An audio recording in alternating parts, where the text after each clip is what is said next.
রব্বুল আলামিন বলেন, হে নবী, আপনি মৃত্যুবরণ করবেন এবং তারাও মৃত্যুবরণ করবে যারা আপনার সঙ্গে শত্রুতা করে, যারা আপনার সঙ্গে বিরোধিতা করে। অন্যত্র আরেকটি আয়াতে আল্লাহ তাআলা বলেন, ওয়া মা জাআলনা লিবাশারিন মিন ক্বাবলিকাল খুলদা।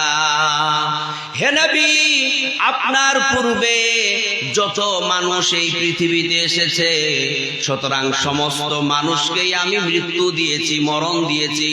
আপনার পূর্বে কোন মানুষের জীবনকে আমি অনন্তকালের জীবন করে রাখি নাই। সুতরাং নবী গো, আপনি জেনে রাখুন, আপনার পূর্বে এই পৃথিবীতে যত মানুষের আগমন হয়েছে, সকল মানুষরাই এই পৃথিবী ছেড়ে একদিন চলে গেছে। জোরে বলুন সুবহানাল্লাহ। কথা কার? আল্লাহ। আল্লাহ বিশ্বনবীকে ডেকে বলছেন যে, হে নবী, আপনার পূর্বে যত মানুষ এই পৃথিবীতে এসেছে, সকল মানুষরাই এই পৃথিবী ছেড়ে চলে গেছে। অতএব নবী গো, আপনাকেও একদিন এই পৃথিবী ছেড়ে চলে যেতে হবে। জোরে বলুন সুবহানাল্লাহ। রব্বুল আলামিন আরেকটি আয়াতে বলেন, কুল্লু নাফসিন দায়িকাতুল মাউত ওয়া নাবলুয়াকুম বিশ-শাররি ওয়াল খাইরি ফিতনাতান ওয়া ইলাইনা তুরজাউন।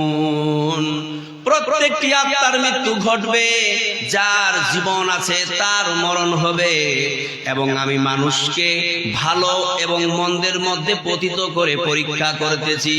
এই পৃথিবীতে কিছু মানুষকে আমি সুখে রেখে পরীক্ষা করতেছি, আবার এই পৃথিবীতে কিছু মানুষকে আমি দুঃখের মধ্যে রেখে পরীক্ষা করতেছি। জোরে বলুন সুবহানাল্লাহ।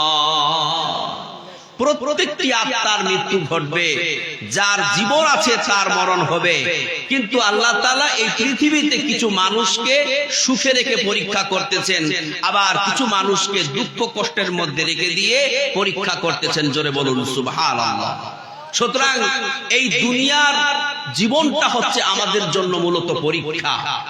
এখানে আমরা আছি, যারা আমরা ধনী, আমরা ধনীর উপরে আল্লাহকে পরীক্ষা দিচ্ছি, আর যারা আমরা গরিব, আমরা আমাদের গরিবের উপরে আল্লাহকে পরীক্ষা দিচ্ছি। অর্থাৎ মানুষের জীবনটাই হচ্ছে পরীক্ষা। ধন সম্পদশালী মানুষ যারা, যাদেরকে আল্লাহ তাআলা অর্থ দিয়েছে, টাকা পয়সা দিয়েছে, তাদের জন্য পরীক্ষা হচ্ছে যে তারা তাদের ধন সম্পদকে, তারা তাদের টাকা পয়সাকে আল্লাহর রাস্তায় ব্যয় করে কি করবে? আল্লাহর শুকরিয়া আদায় করবে। এটা হচ্ছে তাদের জন্য পরীক্ষা। আর যাদেরকে আল্লাহ তাআলা গরিব করে সৃষ্টি করেছেন, অসহায় করে সৃষ্টি করেছেন, তাদের জন্য পরীক্ষা হচ্ছে তারা তাদের অবস্থার উপরে আল্লাহর উপর ধৈর্য ধারণ করে আল্লাহর শুকরিয়া আদায় করবে। জোরে বলুন সুবহানাল্লাহ। সুতরাং আমাদের জন্য, আমরা গরিব হই আর বড় লোক হই, আমাদের এই জীবনটা হচ্ছে আমাদের জন্য পরীক্ষা। এই পরীক্ষায় পাশ করা লাগবে তো? লাগবে কি লাগবে না? অতএব এই পরীক্ষায় আমাদের পাশ করতে হবে। আমি শুরুতেই বলেছিলাম যে বিশ্বনবী একটি কথা বলেছেন,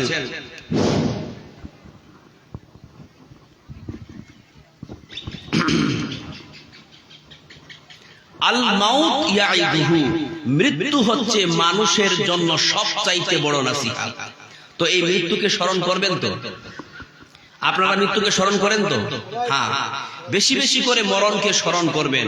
দেখবেন এই মরণের স্মরণ, এই মৃত্যুর স্মরণ আপনার জীবনকে পরিবর্তন করে দেবে।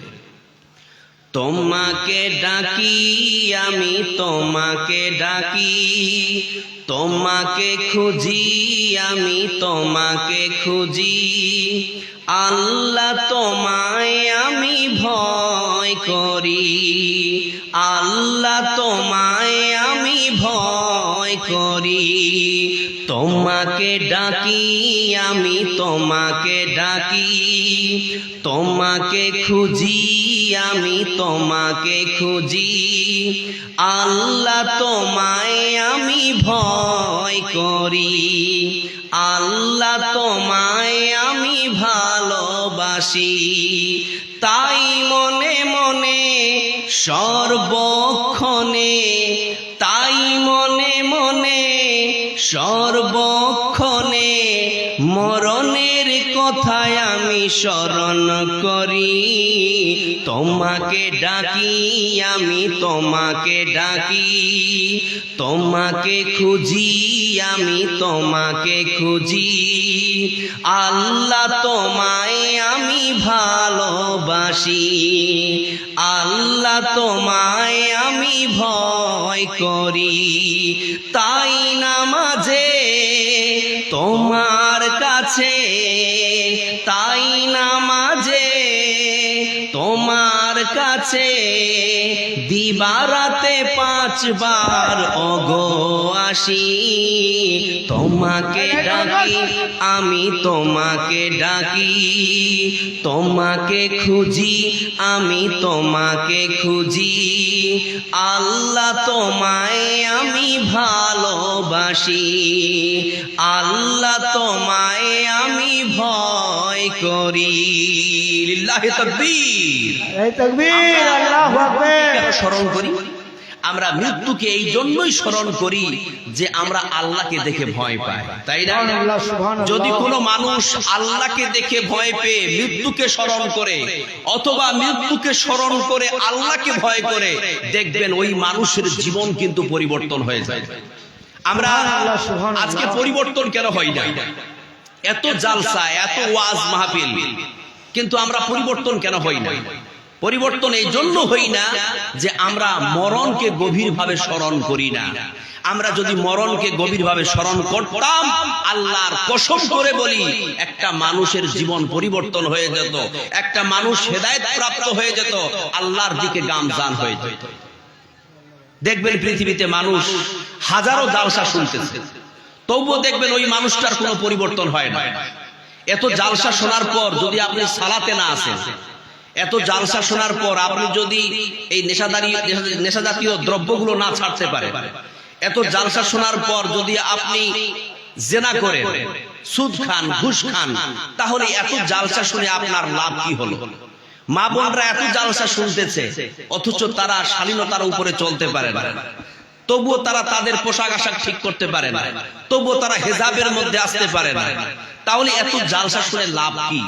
বিশ্বাস করুন আমার মুসলমান ভাইরা, আপনারা যদি জীবন জীবন ধরে জালসা শুনে যান আর মৃত্যুটাকে যদি আপনি গভীরভাবে স্মরণ না করেন, তাহলে আপনি হেদায়েত প্রাপ্ত হতে পারবেন না। আর আমি আপনাকে একটা সলিউশন দিয়ে যাচ্ছি, আপনাকে একটা সাজেশন দিয়ে যাচ্ছি। এত হাজার হাজার আলেম ওলামার ওয়াজ নসিহতের প্রয়োজন পড়বে না, খালি একটিবার আপনি মরণটাকে গভীরভাবে স্মরণ করুন। আপনি গভীর রাতে শুয়ে আছেন, গভীর রজনীতে আপনি বিছানায় শুয়ে আছেন, আপনি বিছানায় শুইতে শুইতে একবার ভাবুন যে আমাদের গ্রামের ওই লোকটা, আমাদের গ্রামের ওই তরুণ যুবক ছেলেটা হঠাৎ করে আজকে হারিয়ে গেছে। কালকে তো আমার সঙ্গে খেলতেছিল, চায়ের দোকানে কালকে একসঙ্গে চা খেলাম, অমুক জায়গায় তো আমরা একসঙ্গে গেলাম, আজকে ওই লোকটা আর আমার নেই, ওই বন্ধুটা আমার কাছে নেই, ওই বন্ধুটা আর পৃথিবীতে নেই। তাহলে ওই বন্ধুর মতো আপনাকে ওই পৃথিবী ছেড়ে একদিন চলে যেতে হবে, ওই বন্ধুটার মতো আপনাকে এই পৃথিবী থেকে একদিন মুছে যেতে হবে। এই যে চিন্তা, এই যে চেতনা, এই যে প্রজ্ঞা, এটা যদি মানুষের অন্তঃকরণের মধ্যে একবার জাগ্রত হয়, আল্লাহর কসম করে বলি, ওই মানুষটা হেদায়েত প্রাপ্ত হতে বাধ্য। জোরে বলুন সুবহানাল্লাহ, সুবহানাল্লাহ। কিন্তু আমরা মরণকে স্মরণ করতে পারলাম না, মরণকে নিয়ে আমরা চিন্তা করতে পারলাম না। তাই তো কবি বলছেন, চিন্তা করে দেখো না কবরে কি যাইবা না, চিন্তা করে দেখো না কবরে কি যাইবা না। যেই কবরে আল্লাহ ছাড়া বন্ধু কেহ থাকবে না, যেই কবরে আল্লাহ ছাড়া বন্ধু কেহ থাকবে না। চিন্তা করে দেখো না কবরে কি যাইবা না, চিন্তা করে দেখো না কবরে কি যাইবা না। এই দুনিয়ায় সবই পর, কবর যে তোর আসল ঘর। এই দুনিয়ায় সবই পর, কবর যে তোর আসল ঘর। কেমনি সেথায় থাকবি পড়ে, শুধুই মাটির বিছানা। চিন্তা করে দেখো না, কবরে কি যাইবা না। চিন্তা করে দেখো না, কবরে কি যাইবা না। দিলে ভরা অহংকার, চিনো না আজ খোদার ঘর। দিলে ভরা অহংকার, চিনো না আজ খোদার ঘর। নামাজের লাগিয়া কি তোর মোটই মায়া লাগে না। চিন্তা করে দেখো না, কবরে কি যাইবা না। চিন্তা করে দেখো না, কবরে কি যাইবা না। আমাদের চিন্তা করে দেখতে হবে যে আমাদেরকে এই দুনিয়া ছেড়ে একদিন কবরে চলে যেতে হবে। আমাদেরকে যে এই দুনিয়া ছেড়ে, দুনিয়ার মায়া মমতা ভালোবাসা টাকা পয়সা বাড়ি গাড়ি বিলাস বহুল সব কিছুকে ছেড়ে দিয়ে আমাদের কবরে চলে যেতে হবে, ওই অন্ধকার ঘরে চলে যেতে হবে। এই চিন্তা চেতনাটা কিন্তু আমাদের মধ্যে আসে না। আমরা দুনিয়ায় এত ব্যস্ত, আমরা টাকা পয়সা ধন দৌলত নিয়ে এত ব্যস্ত হয়ে পড়েছি যে আমাদেরকে এই দুনিয়া ছেড়ে কবরে যেতে হবে এই চিন্তা করার সময়টুকু আমাদের হাতে নাই। বিশ্বাস করুন আমার মুসলমান ভাইরা, আমরা যেদিন মরবো তো আমরা কিভাবে মরবো, আমাদের মরণ কিভাবে ঘটবে, মরণের পর আমাদের সঙ্গে কি হবে, চলুন আমি আপনাদেরকে একটি কোরআনের আয়াতের মাধ্যম দিয়ে বলি।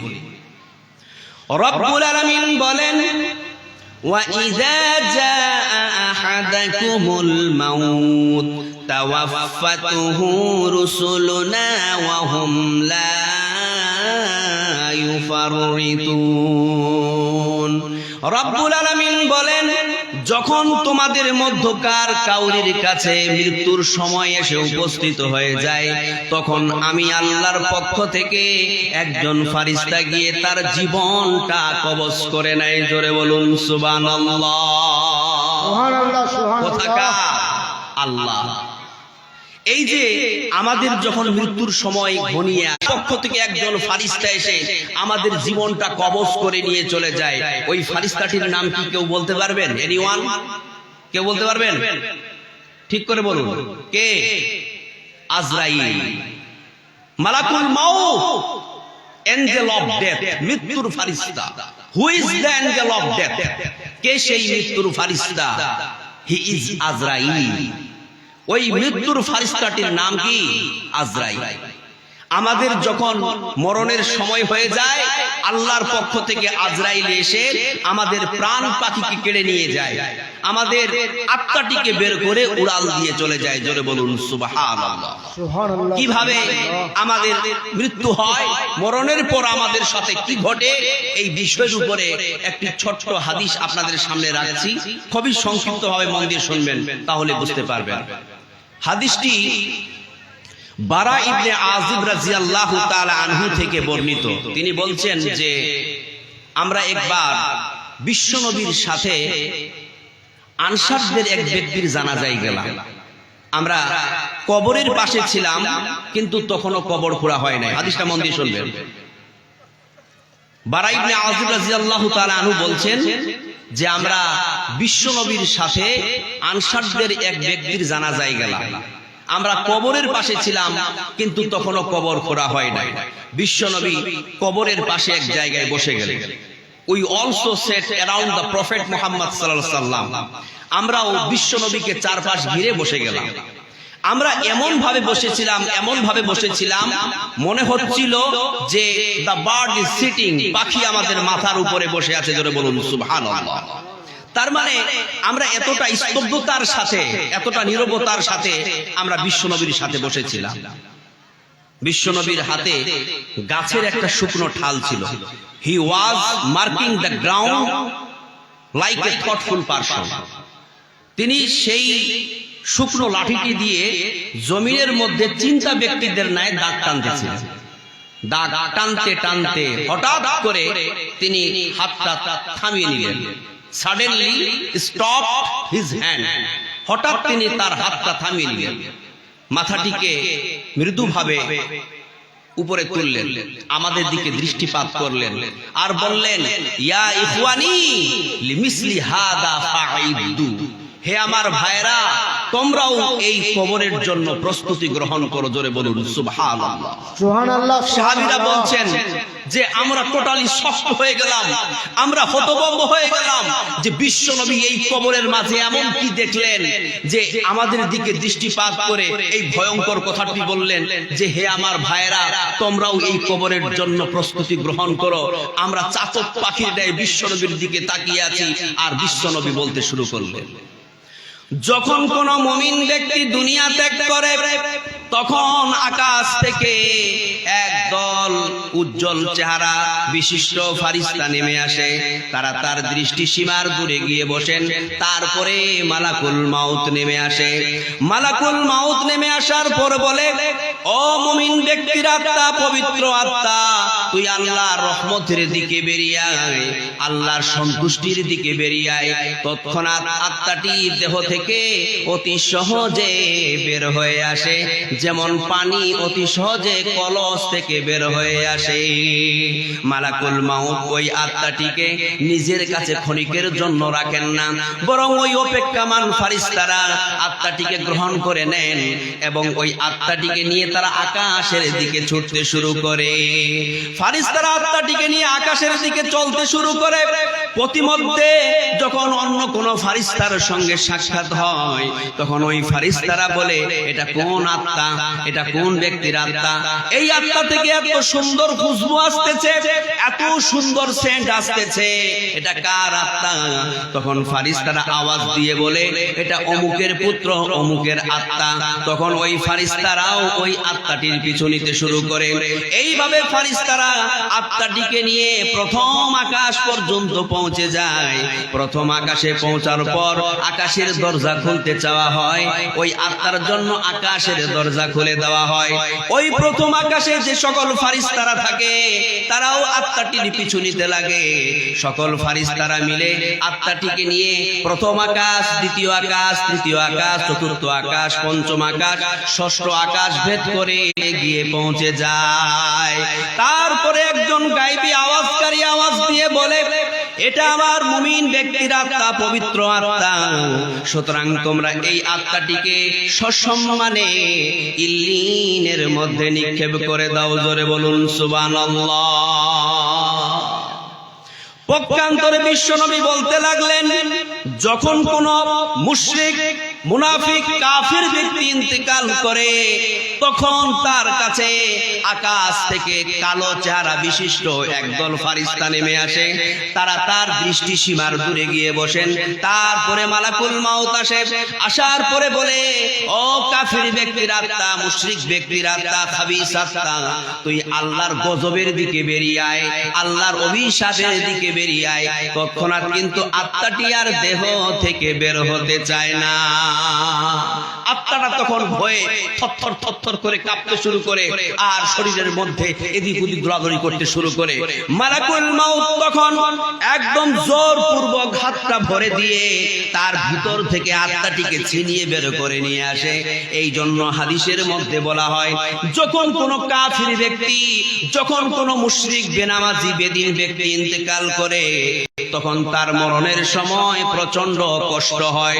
ওই মালাকুল মাউত আত্মাটিকে ছিঁড়ে বের করে নিয়ে আসে। নিয়ে আসার পর আত্মাটিকে নিজের কাছে ক্ষণিকের জন্য রাখেন না, বরং ওই অপেক্ষামান ফারিস্তারা আত্মাটিকে নিয়ে আকাশের দিকে উঠতে শুরু করে। যখন প্রতিমধ্যে অন্যান্য ফারিস্তাদের সঙ্গে সাক্ষাৎ হয় তখন ওই ফারিস্তারা বলে, ছি ছি ছি, এটা কার আত্মা? এত জঘন্য গন্ধ আসতেছে, দূর হও, দূর হও, এই আত্মাটিকে আমার কাছ থেকে দূরে নিয়ে যাও।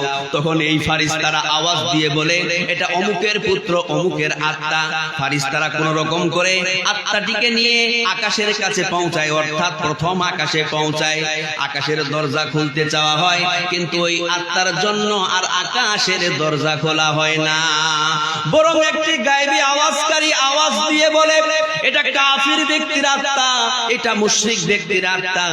সুতরাং এই ব্যক্তির জন্য আকাশের দরজা খোলা হবে না, এই আত্মাটির জন্য আকাশের দরজা খোলা হবে হবে না, এই আত্মাটিকে অপমানজনকভাবে জিল্লতের সঙ্গে সিজ্জিনের মধ্যে নিক্ষেপ করে দাও। জোরে বলুন নাউজুবিল্লাহ। সুতরাং এই হাদিস থেকে আমরা জানতে পারলাম যে মুমিন মুত্তাকিন পরহেজগার ব্যক্তির আত্মাটি যাবে ইল্লিনে, তাই না? আর মুনাফিক মুশরিক বেঈমান বেনামাজি এই সকল ব্যক্তিদের আত্মা যাবে কোথায়? সিজ্জিনে। তাহলে এখন কি আমাদের জানতে হবে না যে ইল্লিন কাকে বলে আর সিজ্জিন কাকে বলে? জানতে হবে কি হবে না? দেখুন, ইল্লিন কাকে বলে আর সিজ্জিন কাকে বলে, এটা যদি আমি বিস্তারিত বলি তাহলে ঘন্টার পর ঘন্টা সময় লেগে যাবে। আমি শর্টলি বলবো, তাহলে আপনারা বুঝে নেবেন যে ইল্লিন আর সিজ্জিন কাকে বলে। ইল্লিন হচ্ছে, ইল্লিন is a place like paradise. ইল্লিন হচ্ছে জান্নাত সম জায়গা।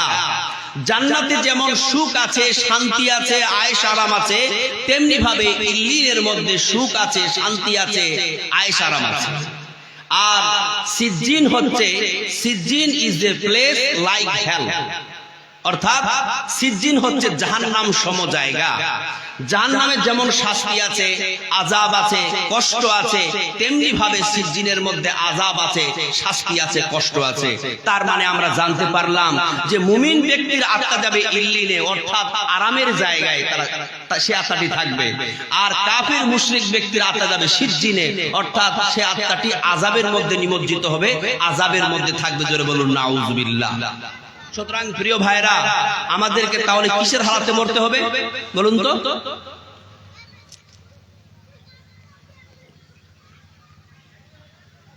বুঝতে পারলেন না? আমাদেরকে কিসের হালাতে মৃত্যুবরণ করতে হবে? মুমিন মুত্তাকিন পরহেজগার এর হালাতে আমাদের মৃত্যুবরণ করতে হবে। মাথায় রাখবেন, যদি আপনার মৃত্যু, আপনার মরণ ঈমানের উপরে না হয়, মুত্তাকিন পরহেজগারের উপরে না হয়, তাহলে আপনার আত্মাটি কিন্তু চলে যাবে সিজ্জিনে, অর্থাৎ জাহান্নাম সম জায়গায় চলে যাবে। আপনি যদি আপনার আত্মাকে জান্নাত সম জায়গায় অর্থাৎ ইল্লিনের মধ্যে রাখতে চান, তাহলে আপনাকে ঈমানদার হয়ে মরতে হবে, মুত্তাকিন পরহেজগার হয়ে আপনাকে মৃত্যুবরণ করতে হবে।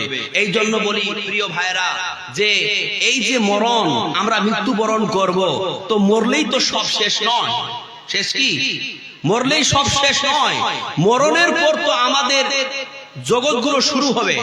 কারণ মরণের পর আমরা চলে যাব কোথায় বলুন? কবরে চলে যাব। আমাদের যখন মরণ হবে, তখন মরণের পর আমরা চলে যাব কোথায়? কবরে। তাহলে সেই কবরকে নিয়ে কি আপনি চিন্তা করবেন না? আপনি ভাববেন না যে মরণ হচ্ছে, আমার আত্মাটিকে বের করে নিয়ে ইল্লিনে অথবা সিজ্জিনের মধ্যে রাখা হলো, আমি কবরে পড়ে আছি, তারপর আমার ঠিকানা হয়ে যাচ্ছে আলামে বারজাখ, অর্থাৎ কবরের জগতে। ওটা একটা সুবিশাল জগৎ হবে, যেখানে অনন্তকাল আপনাকে থাকতে হবে, যেখানে যুগ যুগ ধরে আপনাকে থাকতে হবে। তারপরে আবার ইসরাফিল আলাইহিস সালামের সিংহায় ফুৎকারের মাধ্যম দিয়ে আপনি কবর থেকে বের হয়ে আর একটা ভিন্ন জগতে যাবেন, যেই জগৎটার নাম কি বলুন? কিয়ামত, হাসরের জগৎ। তো কবরের জগৎ কিভাবে কাটাবো? কবরের জগৎ আমাদের কতটা ভালো হবে? কবর কত ভয়ঙ্কর জায়গা, এগুলো কি নিয়ে চিন্তা হবে না? অবশ্যই একজন মুমিন, একজন মুসলমান এটা তো ফিকির করবেই যে মরণের পর আমার কবরের জগৎ কেমন হবে, আমার কবর কেমন হবে, আমার কবরস্থান কেমন হবে, এই নিয়ে কিন্তু আমাদের মাথা ব্যথা নাই। একটা হাদিস দিয়ে আপনাদেরকে বুঝাই। হযরত ওসমান বিন আফফান, ওসমান রাদিয়াল্লাহু তাআলা আনহু, তিনি যখন কবরের কাছে যেতেন, তখন তিনি কান্নায় ভেঙে পড়তেন, চোখ দিয়ে ঝরঝর ঝরঝর করে জল পড়তে লাগলো। সাহাবীরা প্রশ্ন করতেন, ওসমান কি ব্যাপার, আমরা তো বুঝতে পারলাম না। আপনার সামনে যখন জাহান্নামের বর্ণনা করা হয়, তখনও তো আপনি এত কান্না করেন না, যত কান্না আপনি কবরের কাছে আসলে করেন, কারণটা কি আমরা বুঝতে পারলাম না। তখন উসমান বলছে, ও আমার সাহাবীরা শোনো, ও আমার সাথীরা শোনো, আমি কবরের পাশে আসলে এত কান্না করি কেন শোনো। কেননা আমি শুনেছি ওয়া আন্নাল কবরা আউয়ালু মানাদিলিল আখিরাহ, বিশ্বনবী বলেছেন কবর হচ্ছে আখিরাতের প্রথম মঞ্জিল।